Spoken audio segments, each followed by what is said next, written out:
quando saiu o Vale o Inscrito na Globoplay e a gente ficou tipo, nossa, imagina que legal ia ser se a gente tivesse uma novela do Jogo do Bicho ou uma série do Jogo do Bicho. Então, a Netflix foi lá e fez. Chama Os Donos do Jogo. Oi, eu sou a Larissa, esse é o Coisa de TV e eu vim aqui falar sobre a série Os Donos do Jogo da Netflix. Um pouco atrasada, porque eu sei que vocês estavam no hype semanas atrás, mas eu só terminei essa semana, então eu vim aqui falar com vocês. Será que vale a pena ver? Se não vale a pena ver? Qual que é a história? O que você pode esperar? Tudo isso eu vou te contar quando? Depois da vinheta.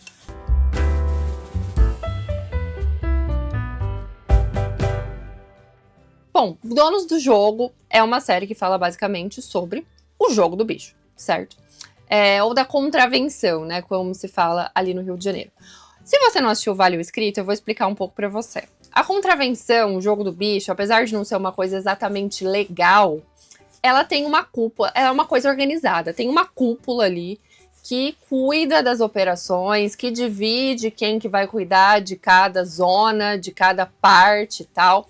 Justamente porque em um dado momento, ali, um pouco antes dos anos 70, eles estavam tendo muito problema com isso daí. Não era tão organizado, então rolou muita violência, rolou muito problema. Aí falaram, ó, não, vamos fazer uma cúpula aqui, então que a gente consegue conversar quando acontece alguma coisa errada, que a gente consegue estabelecer algumas regras e tal. Então, mais ou menos, agora cada bicheiro tem ali a sua zona de atuação, né? Tem uma área ali em que eles controlam e tem uma organização de que outros bicheiros não podem, né, entrar ali naquela área. No Vale o Inscrito, a gente aprendeu que o jogo do bicho estava passando por um processo de transição. Você tinha aqueles caras mais antigos que vinham ali dos anos 70 e agora o jogo do bicho estava sendo mais controlado pelos caras mais novos que estavam vindo. Os maridos das filhas desses caras, gente mais jovem, filhos, né, desses bicheiros mais velhos e tal, porque é uma coisa também ali que é meio... É uma sucessão, né, um grande succession, um grande Game of Thrones, porém, da contravenção. A questão que se falava no Vale o Inscrito é que os jovens, eles têm mais sede de poder e também eles estavam sendo um pouco mais violentos. A coisa estava ficando um pouco mais difícil. Ali, a gente estava tendo mais uma guerra, estava começando de novo a ter uma grande guerra. Enfim, na série, isso também acontece. Então, qual que é a história da série? Jorge Guerra, que é o Roberto Pirillo, ele fica doente, e aí os pontos dele têm que ser controlados por outra pessoa. Só que qual que é a questão? Ele tem duas filhas, a Suzana e a Mirna Guerra, tá? Suzana, Júlia Buscaccio, Mirna, Mel Maia. E a grande questão do jogo do bicho é o quê? As mulheres não podem controlar nada, elas não podem chegar lá e falar assim, não, agora eu sou a dona desses pontos aqui. No máximo, elas podem controlar ali por trás, se tiver um homem na frente delas. Quem que vai ser esse homem? Em geral, o marido delas. Então, os pontos do Jorge Guerra ficam na mão do Búfalo, que é o xamã, que é o marido da Suzana. Só que Mirna não gosta, né? Porque a partir do momento em que isso fica na mão do cunhado dela, ela começa a ter menos poder, certo? Então, ela quer arrumar um jeito de controlar isso de novo, só que para isso ela vai precisar de um homem. No meio disso, surge um personagem que está correndo por fora, que é meio que o protagonista da série também, que é o Profeta, que é o André Lamoio. A família dele também é de bicheiro, só que é bicheiro mais de baixo clero, assim, os bicheiros que não é os grandão, não fazem parte da cúpula tal. Eles estão, na real, em Campos dos Goytacazes, e o grande sonho do Profeta é ir para o Rio de Janeiro e conseguir mais pontos lá. Para isso, ele vai se tornando mais próximo do Búfalo, ele consegue ir ali na festa de casamento do Búfalo, e aí ele se torna mais próximo dele, e ele, que não é bobo nem nada, descobre, né, que Mirna Guerra está ali, sabe bem que Mirna Guerra está querendo também controlar alguns pontos, está querendo ter mais espaço na família, e ele vai atrás dela. Ou seja, eles vão criando ali, Mirna também sabe que vai precisar de um homem, e eles vão criando uma espécie de sociedade, ok? E aí, basicamente, a história é essa, né? A história dos pontos, do jogo do bicho, quem que vai pegar mais pontos, e as duas irmãs brigando. Se você assistiu o Vale o Inscrito, você bem sabe que essas irmãs são muito parecidas com irmãs que existiram de verdade, que são a Tamara e a Shana belíssima Garcia, né, que eram as filhas do Maninho. A história, na real, das duas ali tentando controlar as coisas é bem parecida. Inclusive, se eu pudesse dar um palpite, com certeza a Myrna, que é a personagem da Mel Maia, é inspirada na Shana belíssima. Não tem como, é muito parecido. Os criadores da série dizem que, na verdade, eles pegaram, assim, vários personagens, né, reais do Jogo do Bicho e foram condensando em personagens, né, ali da série, o que é muito natural quando se faz ficção, né? Você não vai fazer exatamente, a não ser que você esteja fazendo, sei lá, um Tremembé, em geral você condensa várias personalidades em um personagem só, até porque a história fica mais rica, assim. A história aqui também conta com alguns bicheiros mais velhos da cúpula, né? Entre eles, acho que o mais importante da história é o Galego, que é o Chico Dias, que é casado com a Leila, que é a Juliana Paz, que ela também esconde uns segredos ali que vão ser importantes pra série. Não vou dar muito spoiler, né? Porque vai que você ainda não assistiu. Mas vou te responder a pergunta: vale a pena assistir? Cara, eu achei que sim, engraçado. Eu tinha lido muita crítica ruim sobre essa série. Porque algumas coisas não são bem atuadas, porque a série não tem carisma e tal. Eu não achei nada disso. Eu acho que talvez seja o caso de você controlar suas expectativas. É óbvio que não vai ser um Vale o Escrito, porque o Vale o Escrito é o quê? São pessoas reais que estão ali dando um depoimento. Você não consegue, tipo, por mais que você queira, você não consegue competir com a vida real. Aliás, Vale o Escrito é tão interessante justamente por isso. Porque é uma história real que é tão absurda que quase parece ficção. Aqui a gente tem, obviamente, uma história de ficção. E como eles não se inspiraram abertamente em ninguém, eles têm que tomar alguns cuidados. Você tem que ter certas licenças poéticas, você tem que dar uma mudada na história e tal. Por exemplo, aqui no Donos do Jogo, não necessariamente eles estão falando de jogo do bicho em si, eles falam muito de máquina de caça-níquel, que já tá se tornando uma coisa meio obsoleta, eles falam de bets e tal, enfim, tem umas diferenças ali. E eu acho que também a série deve ter tomado um cuidado para não glamorizar, né, pessoas da contravenção, porque o quê? No Vale o Escrito, querendo ou não, por mais que a gente soubesse que eles fazem 1000 coisas erradas, as pessoas ficaram meio, meu Deus, um divo, ai que divos, né? Eu acho que por ser uma série da Netflix, que é um streaming, né, que vai levar essa produção para vários lugares do mundo, é óbvio que vai ser uma coisa um pouco mais esterilizada, né? Tipo, nem todo mundo vai ter o contexto de quem são eles e tudo mais, então eu acho que tem mais esse cuidado também, até para tornar a história uma história um pouco mais universal, né? Porque é óbvio, né? Quando você tá falando de um streaming que vai levar essa história pra todo mundo, você vai querer uma história mais universal. Mas eu achei, num geral, uma história muito divertida. Eu fiquei, assim, assistindo um episódio, e já fiquei muito fissurada, assim. Eu falei, não, eu quero saber o que vai acontecer com essas pessoas. Os atores estão muito bons. Eu gostaria de dizer, especialmente, André Lamoia, como o Profeta, que é o grande protagonista, ele tem um carisma, assim, ele tem uma coisa que você fala, gente, se este homem me chamasse para ser parceira dele nessa contravenção, eu iria assim, porque ele tem, sabe, o modo como ele se move, uma coisa, assim, que você fala, talvez se ele chegasse naquela mulher que virou amante do Maninho, e se ele chegasse e falasse assim pra uma mulher que está na academia, falasse oi russa, talvez a mulher também fosse, entendeu? Que tem essa coisa, tem um carisma, sabe?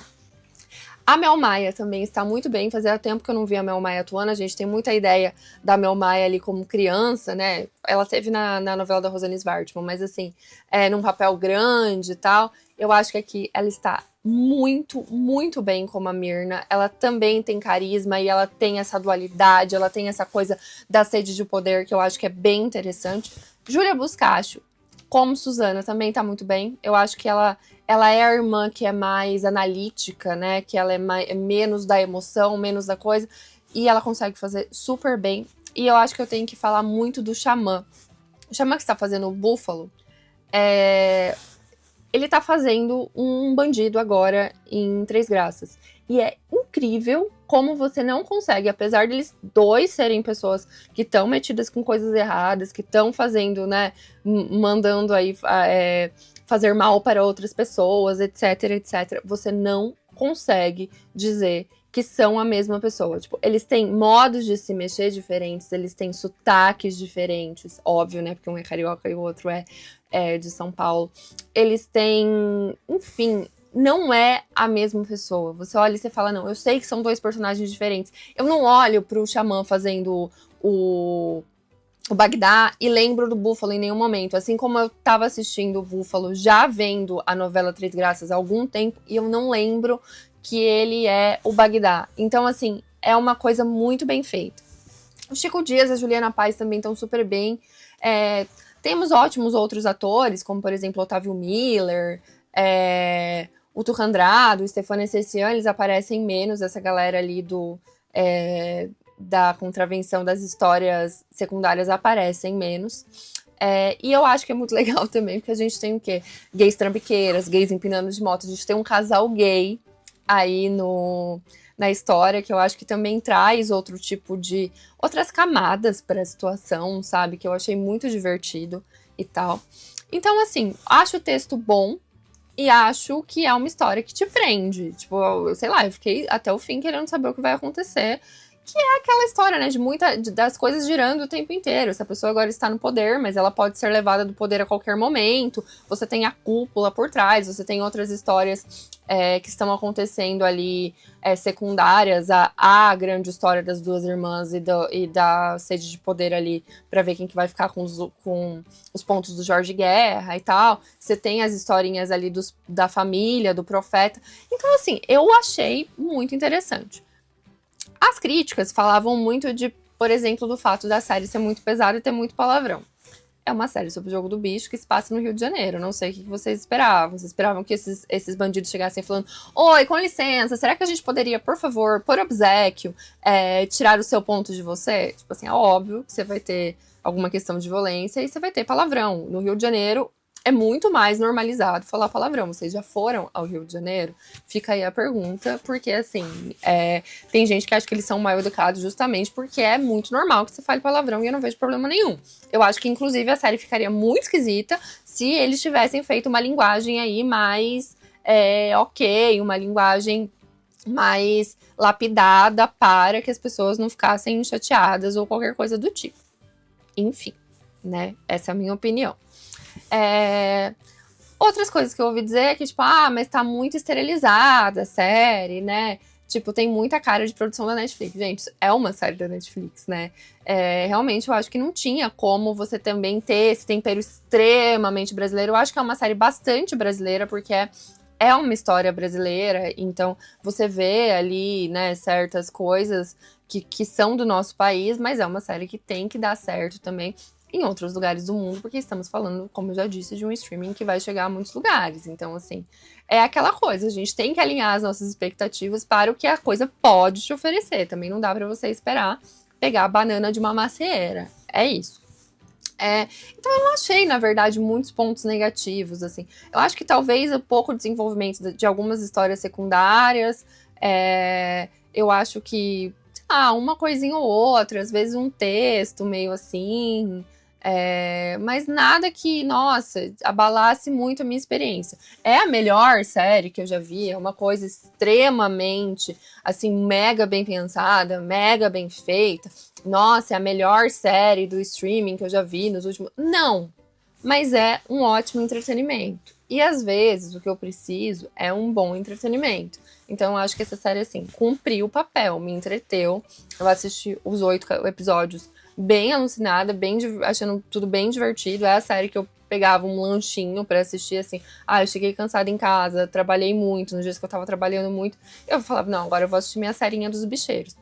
E eu acho que toda essa questão de alguns personagens não terem sido mega bem trabalhados, né, assim, a gente não ter sabido super sobre a história deles, é até interessante porque agora a gente vai ter segunda temporada. A série termina já com cara de que gostaria de ter uma segunda temporada. Então, no fim das contas, eu acho que vale super a pena, deixar algumas histórias para serem contadas ainda, porque a gente pode ter uma segunda temporada que venha de um outro lugar. Sentir falta do quê? Por exemplo, espero que o Profeta arrume sim uma amante, sabe? Uma amante que fala assim, tu tá usando esses... Eu vou te levar na Fórum, tu vai te desacostumar a usar essas cuecas feias. Estou querendo esse tipo de referência, gostaria. E assim, eu acho que aí a gente vai ter logo, talvez, imagino na segunda temporada, uma coisa mais entranhada ali no carnaval, porque o carnaval, né, que é muito controlado também pelo jogo do bicho, ficou mais de pano de fundo. Eu acho que eventualmente a gente vai ter certas coisas. As coisas são mais sutis, de fato, nessa série, mas não é algo que me incomoda de maneira nenhuma.